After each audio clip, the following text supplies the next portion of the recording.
할렐루야. 네, 복된 아침 예배의 자리에 나오신 우리 귀한 성도님들을 환영하고 축복합니다. 오늘 우리에게 주시는 하나님의 말씀은 로마서 5장 1절부터 5절까지의 말씀입니다. 한 절씩 교대로 읽고 마지막 5절은 함께 읽겠습니다. 제가 먼저 1절을 봉독합니다. 그러므로 우리가 믿음으로 의롭다 하심을 받았으니 우리 주 예수 그리스도로 말미암아 하나님과 화평을 누리자. 또한 그로 말미암아 우리가 믿음으로 서 있는 이 은혜에 들어감을 얻었으며 하나님의 영광을 바라고 즐거워하느니라. 다만 이뿐 아니라 우리가 환난 중에도 즐거워하나니 이는 환난은 인내를, 인내는 연단을, 연단은 소망을 이루는 줄 알미로다. 함께 읽겠습니다. 소망이 우리를 부끄럽게 하지 아니함은 우리에게 주신 성령으로 말미암아 하나님의 사랑이 우리 마음에 부은 바 됨이니. 아멘. 우리는 이제 로마서 5장을 봅니다. 그동안 1장부터 4장까지 바울은 죄로 말미암아 하나님의 진노 아래 처하게 된 인간의 비참한 불행과 죄의 심각성을 알렸습니다. 하나님께서는 사람이 스스로 자신의 죄를 해결하지 못하고 감당할 수 없음을 율법을 통해서 드러내셨습니다. 그리고 이제 율법과 상관없이 하나님의 의가 예수 그리스도 안에 있는 구원으로 말미암아 나타나는 것을 밝혔습니다. 그런 다음 이스라엘 역사를 대표하는 두 인물인 아브라함과 다윗을 예로 들어 이들의 믿음과 우리의 믿음을 연결했어요. 죽은 것과 다를 바 없는 아브라함은 자신의 불가능한 상황을 넘어서 하나님의 약속과 성품과 능력을 믿었습니다. 사람은 이럴 때 보통 불가능으로 기울거든요. 그런데 그게 아브라함이 다른 점이었어요. 하나님을 믿은 아브라함은 하나님께서 그를 의롭다라고 여겨주셨습니다. 죄와 비참함 가운데 있는 우리도 마찬가지입니다. 죄인에게 필요한 것은 죄의 용서와 의를 얻는 것입니다. 그러나 무능력하고 부패한 우리의 조건과 상황으로는, 이런 환경으로는 불가능합니다. 그래서 예수님께서 우리의 죄를 위하여 죽으셨고 우리의 의를 위하여 부활하셨습니다. 이것이 복음이에요. 죄의 삭은 사망입니다. 그런데 예수님은 죄가 있으신가요? 죄가 없으신 분입니다. 성경의 증언과 복음서의 기록을 볼 때 우리 모두 알 수 있어요. 그런데 죄가 없으신 예수님께서 죽으셨어요. 우리 예수님 어떻게 이 정도가 아니고 죄 없는 예수님이 사망을 당하셨다면 하나님께서 이 세상의 질서를 자신의 의로 세우시고 다스리는 것에 문제가 됩니다. 그러나 하나님은 불의하지 않으십니다. 그렇기 때문에 반드시 예수님을 다시 살리신 것이에요. 그래서 예수님의 부활을 통해서 우리 예수님은 죄 없으신 의인이셨으며 그가 죽은 이유는 자기 죄와 불의, 약점 때문에 죽은 것이 아니라 바로 의인으로서 자기 백성인 죄인들을 위해서 대신 죽으셨다는 이 사실을 하나님께서는 온 세상과 우주에 밝히신 것입니다. 그게 부활 사건이에요. 그런데 여기에 우리와 그리스도와의 연합이 있습니다. 그리스도에게 일어난 모든 일이 믿는 우리들에게 그대로 일어나는 것이에요. 그리스도께서 죽을 때 우리 믿는 자도 죽고 그리스도께서 부활하실 때 신자도 함께 살아납니다. 신비로운 일이죠. 우리가 생물학적으로 호흡이 멈추어서 죽는 게 아니라 나는 살아있지만 그리스도께서 죽어서 함께 죽는 거예요. 다음이 더 중요하죠. 우리 스스로 일어나는 것이 아닙니다. 그리스도께서 부활하심으로 의롭다라고 선포된 것처럼 우리도 함께 일으킴을 받아서 의롭게 된 것입니다. 나는 그리스도를 믿은 것뿐인데 내가 그리스도를 알지 못한 사이에 죄에 대한 하나님의 진노를 그리스도께서 받아 죽으셨고 장사되으셨고 3일 만에 부활하셨습니다. 이때 하나님께서 자기 아들을 영원히 의롭다라고 선언하는 이 부활의 현장에 누가 함께 있는 것입니까? 바로 예수님과 연합한 우리가 있는 것입니다. 그래서 오늘 본문은 이제 이 믿음으로 의롭다함을 받은 은혜가 우리 모두에게 미치는 영향과 결과에 대해서 그것이 무엇인지를 알려줍니다. 믿는 우리가 얻은 이 은혜는 이 세상이 경험한 적 없는 아주 큰 종합 선물 세트와 같습니다. 우리가 믿을 때 의롭다 하심을 얻게 한 이 생명의 빛이 단지 과거뿐만이 아니라 오늘 이 현재와 미래에도 빛을 비추고 있습니다. 마치 한강 다리가 이 강남과 강북을 연결하는 것처럼 이제 4장까지의 내용을 이제 오늘 5장의 본문이 앞으로 6장과 8장까지 이어지게 됩니다. 오늘 1절을 우리 함께 읽겠습니다. 그러므로 우리가 믿음으로 의롭다 하심을 받았으니 우리 주 예수 그리스도로 말미암아 하나님과 화평을 누리자. 민수기 6장 대제사장의 기도에서 여호와의 얼굴이 우리에게로 향하여 평강 주시기를 원하노라 라고 한 것처럼 이 평화는 믿음으로 의롭게 된 우리들에게 선물로 주어집니다. 단지 우리 마음이 평화로운 것을 넘어서 외적인 평화를 약속하고 있습니다. 죄가 있을 때 하나님은 죄인에게 진노하셨고 사람들은 죄로 인해서 하나님을 원망했습니다. 이렇게 서로 원수된 관계였어요. 죄인은 하나님을 미워하고 죄를 사랑했습니다. 그런데 이러한 관계를 하나님께서 그대로 두지 않으시고 먼저 화평을 이루시기 위해서 약속대로 예수 그리스도를 우리에게 보내주셨습니다. 이사야의 예언처럼 평강의 왕이 세상에 태어났습니다. 그리고 예수님은 어떻게 평화를 이루셨나요? 율법이 선언하는 저주의 죽음과 하나님의 진노를 십자가에서 대신 감당하셨습니다. 원래는 우리 각 개인이 받아야 합니다. 그런데 우리가 그리스도와 연합되어 있기 때문에 그 저주와 진노가 그리스도에게로 쏟아진 것입니다. 이로써 하나님의 기준은 완전히 만족되었습니다. 그래서 이제 하나님께서 여러분을 보실 때 저주와 진노의 대상으로 보신다는 걸까요? 보시지 않는다라는 것입니다. 사람과 사람, 국가와 국가의 이 평화 조약은 언제나 무너질 수 있습니다. 우리나라 정세는 말할 것도 없이 지금 세계 여러 나라에서 전쟁이 벌어지고 있지 않나요? 그러나 우리 예수님께서 이루신 이 평화는 영원히 깨어지지 않습니다. 우리 2절 말씀을 함께 보겠습니다. 또한 그로 말미암아 우리가 믿음으로 서 있는 이 은혜에 들어감을 얻었으며 하나님의 영광을 바라고 즐거워하느니라.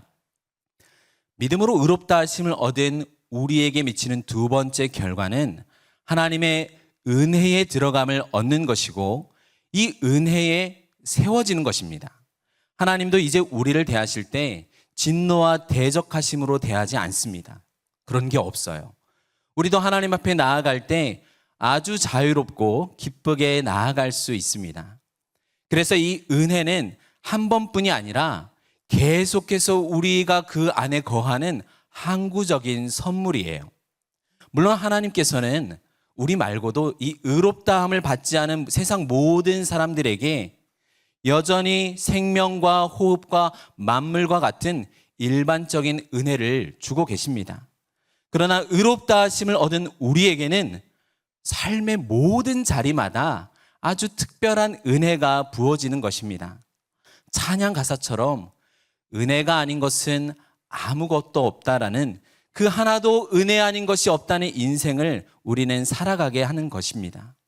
그런데 이 은혜는 그로 말미암아, 즉 예수 그리스도로 말미암아 우리에게 주어진 것입니다. 우리가 받는 모든 은혜는 예수님을 기준으로 주어졌습니다. 예수님께서 하나님의 아들이시기 때문에 우리도 하나님의 자녀가 되는 권세를 가져요. 여러분 혹시 족보를 바꾸시길 원하셨던 분이 계시다면 이미 우리는 예수님 안에서 이루어졌습니다. 예수님께서 하나님 나라의 왕이시기 때문에 그 나라이시기 때문에 우리도 택함을 받은 족속이고 왕 같은 제사장이며 거룩한 나라입니다. 의로운 자가 누리는 이 세 번째, 그것은 바로 하나님의 영광을 바라고 즐거워하는 것이라고 말합니다. 하나님의 영광에 대한 소망이에요. 로마 3장 23절에서 모든 사람이 죄를 범하였음에 하나님의 영광에 이르지 못하였다라고 했습니다. 하나님을 닮은 것이 하나님의 영광이라고 할 수 있어요.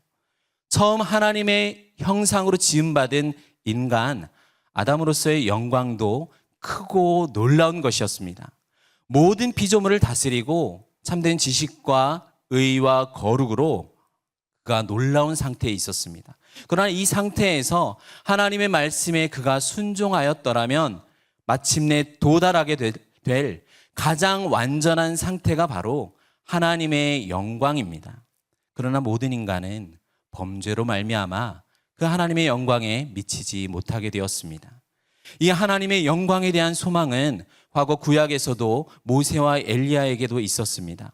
하나님의 영광 보기를 간절히 원했던 그 모세에게 하나님은 그 영광의 얼굴을 다 보여주시지 않고 영광이 지나갈 때 그 등만 보여주셨습니다. 왜냐하면 죄인이 그 영광을 보고 살 수가 없기 때문에 하신 배려의 조치였어요. 엘리야에게 나타난 하나님의 영광은 태풍과 지진, 불 가운데가 아니라 세미한 말씀으로 경험케 하셨습니다. 엘리야도 겉옷으로 자신의 얼굴을 가린 채 그것을 바라보았죠. 그런데 이 하나님의 영광의 광채시요 본체의 형상이신 그리스도께서 이 땅에 오셨습니다. 제자들은 예수님과 함께 산에 올라갔을 때 예수님께서 하나님 아버지께로부터 존귀와 큰 영광을 받으시는 것을 목격했어요. 그리고 마침내 예수님께서는 고난의 십자가를 통과하여 부활로서 그 하나님의 영광을 나타내셨습니다. 우리 가운데 하나님의 영광을 보기를 원하는 성도님들이 계십니까? 예수님을 바라보십시오. 아버지께서 창세전부터 사랑하는 아들에게 주신 그 영광을 우리에게 보이셨고 그것을 우리가 알기를 기뻐하십니다. 그리스도의 부활을 통해서 우리는 그 하나님의 영광이 우리에게 보여졌고 장차 우리에게 나타날 것을 소망할 수가 있습니다. 우리 오늘 본문 3절 4절을 함께 읽겠습니다. 다만 이뿐 아니라 우리가 환난 중에도 즐거워하나니 이는 환난은 인내를, 인내는 연단을, 연단은 소망을 이루는 줄 알미로다. 바울은 우리가 하나님의 영광을 바라고 즐거워하는 이 사실을 통해 우리가 걷는 이 길이 옳다고 격려합니다. 그러나 밝게 빛나는 그 영광을 지적하고 그러자마자 현재 모든 믿는 자들이 둘러싸고 있는 우리의 이 어두운 현실을 바라보고 생각났습니다. 그런데 오히려 이 환난까지도 즐거워할 자랑으로 바울은 여기고 있어요. 참 색다르죠. 환난을 겪으면서 오히려 즐거워하는 사람이 있을까요? 그 사람은 일반의 경지를 벗어난 아주 특별한 사람이거나 오히려 어려움과 이 고통을 즐기는 이상한 사람일 수도 있습니다. 그러면 무슨 말일까요? 장차 나타날 하나님의 영광을 소망하고 그날을 기다리고 있는 우리에게 비록 이 환난은 피할 수는 없지만 이런 환난을 겪으면서도 누리는 은혜가 있기 때문에 즐거워할 수 있다라는 것입니다. 사람들은 마주하는 현실의 고통과 어려움 앞에서 대부분 좌절하고 낙심하고 포기하고 증오하고 보복합니다. 하지만 그리스도로 말미암아 겪게 되는 이 환난의 이유와 목적은 우리를 연단하시기 위해서입니다. 사랑하는 아들의 형상으로 우리를 빚어가시는 하나님의 선하고 은혜로운 뜻입니다. 그래서 믿는 자들에게는 무의미한 하루가 무의미한 고통이 없습니다. 이 과정을 거쳐 우리는 마침내 영광의 소망에 이르게 하십니다. 그래서 환난은 인내를, 인내는 연단을, 연단은 소망을 이루게 하십니다. 환난 가운데 감추어진 이 하나님의 뜻을 알고자 막 악에 받쳐서 몸부림치는 그 방법을 우리는 택하지 않아야 합니다. 마치 수술대 위에 올라간 환자처럼 우리를 유일하게 고치실 수 있는 의사이신 하나님의 손에 우리를 맡기고 잠잠해야 합니다. 이런 인내를 지나면 그리스도를 닮은 인격으로 아름답게 우리를 성형하십니다. 그리고 고난을 통해서 우리는 주님의 말씀을 배우게 돼요. 세상에서는 환난이 오히려 소망을 위협하고 무너뜨릴 것으로 너무 쉽게 예상하죠. 하지만 오히려 은혜 안에 있는 우리에게는 환난은 소망을 더욱 이루게 됩니다. 마치 운동할 때 근육이 늘어나는 것처럼 오히려 근육통이 필요한 것 같습니다. 우리 오늘 본문 마지막 5절을 함께 읽겠습니다. 소망이 우리를 부끄럽게 하지 아니함은 우리에게 주신 성령으로 말미암아 하나님의 사랑이 우리 마음에 부은 바 됨이니. 만약에 이 소망이라는 것이 큰 맷돌이라면 이 맷돌의 윗돌이 하나님의 영광이었습니다. 그러면 이 소망의 아랫돌은 바로 무엇이냐면 하나님의 사랑입니다. 여러분, 언제 소망이 여러분을 부끄럽게 할까요? 내가 지금 생각하고 예상한 소망이 있는데 언젠가 미래가 되어서 실제 그 상황에 가보니까 그게 내가 전에 소망한 대로 있지 않다라고 하면 부끄럽겠죠. 아니면 오늘 내가 바라고 기대하는 것과 다르게 나에게는 이 소망을 이룰 능력이 없거나 나에게 약속한 존재도 그것을 이룰 능력이 없다라고 하면 부끄러울 것 같습니다. 또한 내가 소망하는 내용과는 너무나 다르게 오늘 이 현실이 너무나 오랫동안 고난과 어려움 속에 있어야 되면, 그렇게 내가 살아야 한다면 내가 기대하는 것이 지금 나의 현실과 도대체 무슨 상관이 있을까 고민하며 소망이 부끄러울 수 있습니다. 그러나 이 모든 경우에서 우리는 보호를 받습니다. 어떻게 해요? 우리에게 주신 성령으로 말미암아 하나님의 사랑이 우리 마음에 부어졌다라고 말씀합니다. 소망은 사랑과 긴밀한 관계가 있어요. 하나님의 영광에 대한 소망의 불이 꺼지지 않도록 하나님의 사랑이 연료로 주어집니다. 그런데 그 연료를 받고 넣어주시는 분이 바로 성령이 되십니다. 아니, 그냥 하나님께서 우리 마음 자체에 하나님의 사랑을 부어주시지 않고 왜 성령을 통해서 부어주실까요? 여러 이유가 있지만 먼저 우리 마음의 상태가 연약합니다. 그리고 불완전합니다.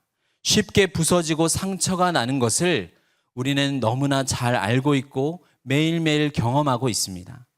그래서 내가 이 하나님의 사랑을 담고 붙들기가 어려워요. 하나님의 사랑을 온전히 알고 감사하며 유지할 수가 없습니다. 그러나 성령께서 이 일을 주관하시면 우리의 약함과 부패함을 극복하십니다. 실패가 없으세요. 세상 끝날까지 항상 거하시기 때문에 하나님의 사랑이 영원히 공급됩니다. 우리가 너무나 사랑에 메말라서 이 여름철 바닥이 마치 눈바닥처럼 바짝바짝 마른 그런 것 같을지라도 하나님께서는 성령을 우리 마음에 부으시면 논에 꽉 찬 물처럼 차고 넘치게 역사하십니다. 더러운 우리의 죄된 생각과 감정의 오물투성이가 우리 마음에 가득 있어도 이런 것들이 담긴 마음에 성령께서 압도적인 하나님의 사랑이 강처럼 호수처럼 쏟아 부어진다면 그 안에 있는 더러운 것들은 다 비워지게 됩니다. 그리고 오직 하나님의 사랑만이 남게 됩니다. 또한 하나님의 사랑이 너무 크기 때문에 성령이 계셔야만 합니다. 무한한 하나님의 사랑을 유한한 인간의 마음이 담아낼 수가 없습니다. 이 세상에 존재하지 않는 거룩한 사랑이에요. 그 크기와 길이와 넓이가 무한대의 이 사랑을 우리가 감당할 그릇이 안 됩니다. 우리가 매일 만나는 직장 동료들, 더 가까이는 함께하는 성도들, 더 깊이 들어가면 매일 만나는 배우자와 자녀들, 부모님을 사랑하려고 하면 여러분 어떻습니까? 사랑하려고 하면 할수록 내 안에 사랑이 정말 없다라는 것을 알게 됩니다. 세상 사람들과는 원수가 될지라도 가장 내가 사랑해야 할 그 사람들을 우리는 오히려 사랑을 못합니다. 실제 원수되었던 우리를 그러나 끝까지 품고 사랑하셔서 자신에게로 하나님께서는 이끌어 주십니다. 이 하나님의 사랑은 너무나 커요. 우리는 우리 자신조차 믿지 못하고 부인할 때도 성령께서는 하나님을 부인하지 않으시기 때문에 하나님의 사랑을 우리에게 똑바로 전해주십니다. 그리고 하나님의 사랑이 확 덮쳐오면 여러분 너무 좋아할 것 같죠? 그런 하나님의 사랑이 다가오면 너무나 크고 압도적이기 때문에 사실은 잘 믿지 못하고 움츠려듭니다. 나 자신을 볼 때 그 사랑을 받을 만한 아무 자격이 없기 때문에 이 사랑을 의심해요. 두려워하기도 합니다. 하나님을 잘 모르면 이 사랑이 진정으로 나를 위한 사랑인지 모르고 죄의 문제가 해결되지 못한 채 도망가 버려요. 그렇게 하나님을 오해하고 떠났다가 돌아온 분들이 여기에도 많이 계시지 않습니까? 그러나 온전한 사랑은 두려움을 내쫓는다라고 말씀했습니다. 성령께서 우리 안에 거하심으로 말미암아 우리가 하나님을 무서워하는 게 아니라 하나님을 아버지로 알게 되고 부르짖게 하십니다. 여러분을 사랑하실 뿐 아니라 그 하나님을 우리는 아버지로 부르고 나아가도록 성령께서 돕습니다. 말씀을 정리합니다. 오늘 우리는 믿음, 소망, 사랑, 모든 것이 삼위일체 하나님의 일하시는 것 안에서 나타나는 것을 보았습니다. 의롭게 된 자는 하나님과 화평을 누리게 되었고 하나님의 영광을 소망하게 되었고 하나님의 사랑을 오늘 또 받습니다. 하나님께서 이루신 이 구원은 누구도 없앨 수 없고 어느 무엇도 끊어낼 수 없습니다. 우리는 그래서 말씀을 통해서 예수님이 누구신지 바라보아야 합니다. 그리고 성령으로 충만해지도록 기도해야 합니다. 사랑하는 성도 여러분, 어떠한 죄 때문이라도 두려워하거나 도망가지 마십시오. 하나님의 사랑에 푹 잠기고 회개하길 바랍니다. 성령께서 우리 모두를 부활과 생명의 나라, 의와 찬송의 나라로 인도하실 것입니다. 함께 기도하겠습니다. 하나님 아버지, 우리의 죄를 위하여 예수님께서 죽으셨고 우리의 의를 위하여 예수님께서 부활하셨습니다. 예수님과 연합한 우리가 믿음으로 의롭게 되어 하나님과의 화평을 누리고 장차 완성될 하나님의 영광을 소망합니다. 우리의 이 소망이 부끄럽지 않도록 오늘 현실에서 하나님의 사랑을 성령께서 우리 마음에 부어주심에 감사드립니다. 이제 우리의 전부를 걸어 하나님을 알고 사랑하는 인생 되게 하여 주시옵소서. 예수님의 이름으로 기도드립니다. 아멘.